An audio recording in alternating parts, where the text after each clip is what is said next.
Parkinson's ఇది Parkinson's main నరాల కదలికలు తర్వాత మజిల్ కదలికల్ని నియంత్రించలేకపోవడం ఈ పార్కిన్సన్స్ అంటే.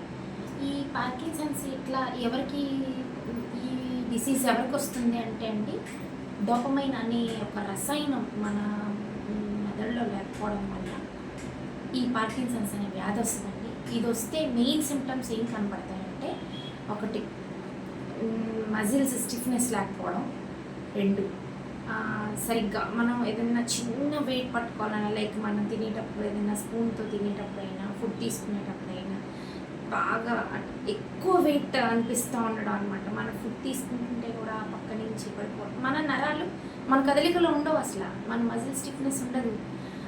లైక్ ఎప్పుడన్నా ఎవరైనా పలకరించినా ఏదో డిప్రెషన్లో ఉన్నట్టు ఉండడం, ఇంతకు ముందు చెప్పింది ఇప్పుడే మర్చిపోయాం అనడం, అట్లాంటి వాటిల్లో ఉండడం, స్పీక్ ప్రాపర్గా లేకపోవడం, మాటల్లో అంటే సరిగ్గా మాట ప్రాపర్గా లేకపోవడం, హార్మోన్ సమతుల్యత, ఇవన్నీ ఉంటాయండి. మెయిన్ ఇది ఎందుకు వస్తుందంటే చెప్పాను కదా, డోపమైన్ అనే రసాయనం లేకపోవడం వల్ల ఈ పార్కిన్సన్స్ అనేది వచ్చింది.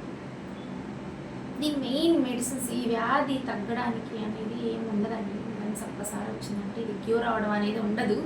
ఇది ఎట్లా అంటే దీని ప్రివెన్షన్ ఏంటంటే మెయిన్ మనం దానికి సంబంధించిన మెడిసిన్స్ యూజ్ చేసుకోవడం, ఫిజియోథెరపీ తీసుకోవడం, సరైన ఫుడ్ తీసుకోవడం, తర్వాత కొంచెం ఎక్సర్సైజెస్ అవి చేయించుకోవడం, డాక్టర్ సూపర్విజన్లో ఉండడం ఎప్పటికైనా మంచిది.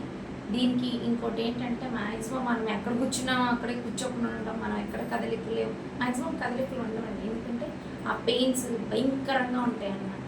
పార్కిన్సన్స్ ఓపెన్ ఇట్లాగా చేయలేకపోవడం, ఇది బాగా బరువుగా ఉండడం, మనం ఏ వస్తువు పట్టుకోవాలన్నా బరువుగా అనిపించడం, ఇట్లాంటి సిమ్టమ్స్ అన్నీ ఉంటాయి. మనం ఎప్పుడైనా సరే ఈ వ్యాధి వచ్చిన వాళ్ళే ఎప్పుడైనా సరే ఎవరైనా సరే డాక్టర్ సూపర్విజన్లో మంచి మెడికేషన్ తీసుకొని ఫిజియోథెరపీ లాంటి ట్రీట్మెంట్స్ తీసుకుంటే మనం లక్షణాలు కొద్దిగా తగ్గించవచ్చు.